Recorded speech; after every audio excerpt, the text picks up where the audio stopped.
So I kind of went back and forth with myself if I was going to actually record this video, because it's not like me to record uh, personal videos on topics normally like this, but I feel compelled to record something because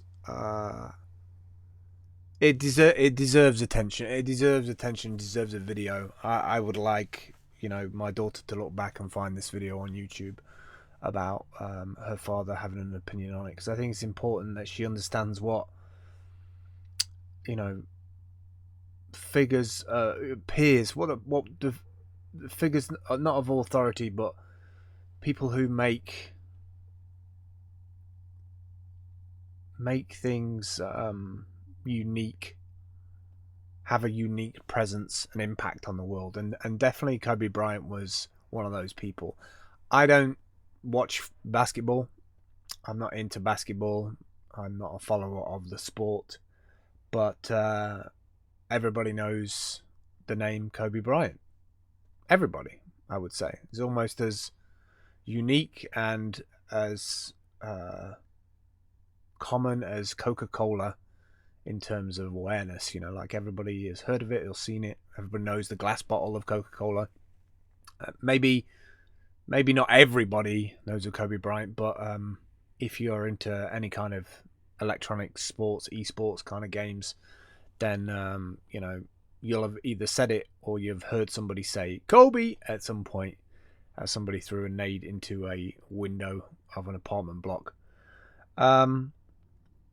Incredibly difficult news to hear about his passing yesterday.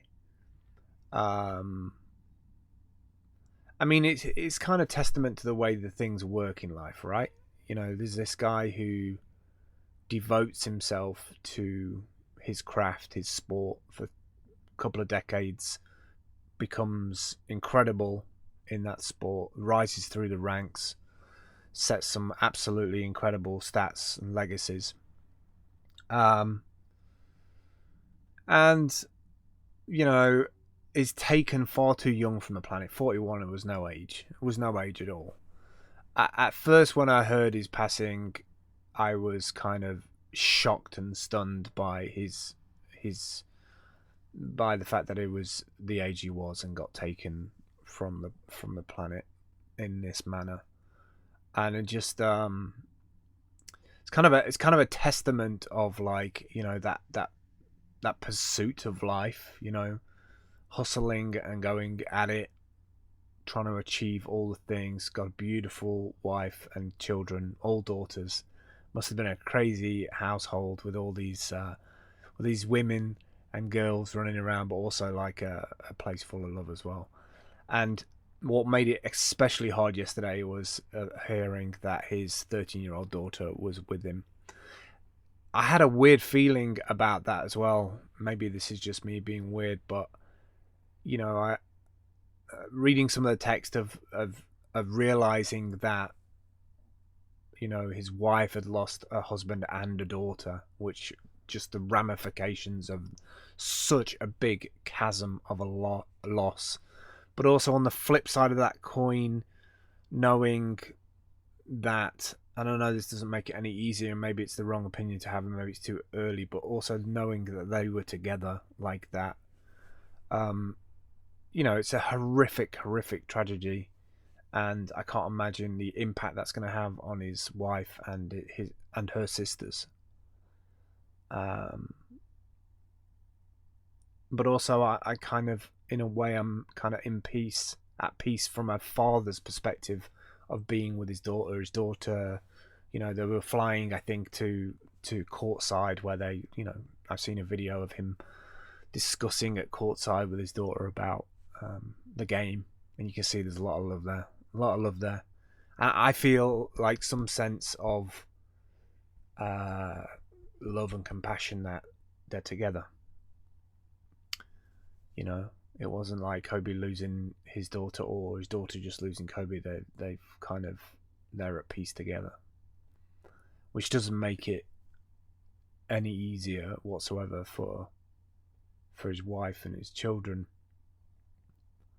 But I don't know. It made it doubly harder yesterday to 13 years of age, 13, 14 years of age.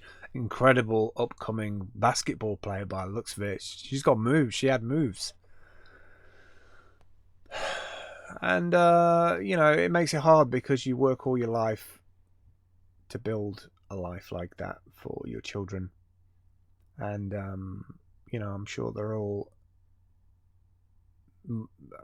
I'm sure they're all going to be fine in the long run, but in the short term, this is a massive tragedy that's impacting so many people. Like, to be that classy, that good, to be known by a huge section of society, to have that much impact, to spend a few decades being the creme of la creme of your sport, impacting so many people's lives, having so much love focused on you. Yesterday was like 5 million tweets, retweets, like messages, people showing love. And at first, I was kind of annoyed to see these social media posts of people, especially a couple from the blockchain area of like, oh yeah, here's me with Kobe doing this thing at a blockchain conference, or oh, here's me and Kobe when I did a video. And at first I was annoyed. It was like, don't use this tragedy as a way to just like improve SEO results or views. And then I realized that it was just the way some people deal with things. Some people deal with things in a certain way, and it's to like correlate the experience, like feeling honored and lucky and privileged to have spent that time together, which kind of helped me make this video actually. And something that I read the other day, which really hit me hard as a father, which was that we get roughly, probably at maximum, 18 summers with our children. If you think about that, if they leave home at sort of 18, we get 18 summers in our life together with our kids. And it's annoying, frustrating, kind of gets me a little bit angry that Kobe retired and was to enjoy this second part of life, this what he'd worked for his children, and he didn't get that extra like 5 years with his daughter before maybe 18 she wants to move out and do her own thing, live her own life, do her own career, like start. I think it was Kobe at 17 started his career in the NBA, and that hits hard. That hits hard that you get so many 18 summers to spend with your kids. I mean, obviously you spend more time if you're with them, but like I like that number. I like the idea that it's a finite kind of like, you've got 18 years together. They could stay at home till they're like 40, who knows? But as a common rule, like kids these days, like they grow up, man, like fast. They take on the world fast. They take in information a lot more. So at first I was a little bit pissed off with social media and angry about it, but I just realized that's just the way people deal with stuff, I think it's important to reiterate that as a journalist in this space on the internet, providing information, that we should like always aim to be hugely respectful of the next of kin of anybody on board that helicopter.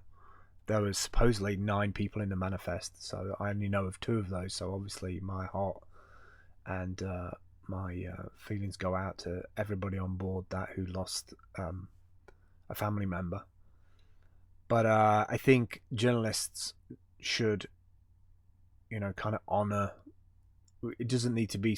We don't need to live in this sensationalized world where we're like looking for the next bit of content.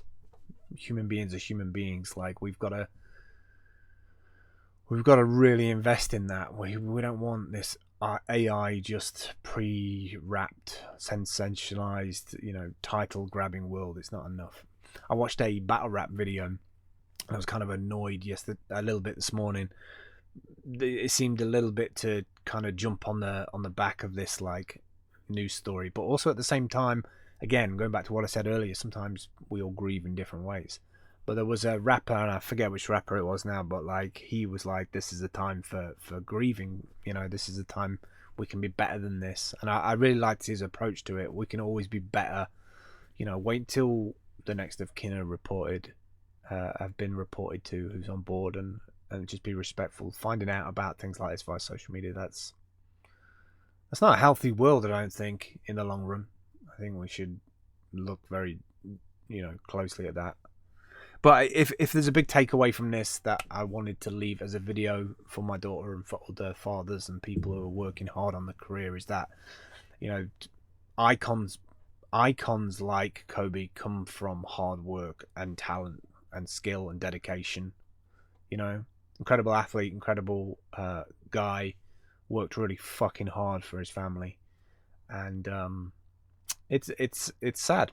It's super sad, and especially when children are involved.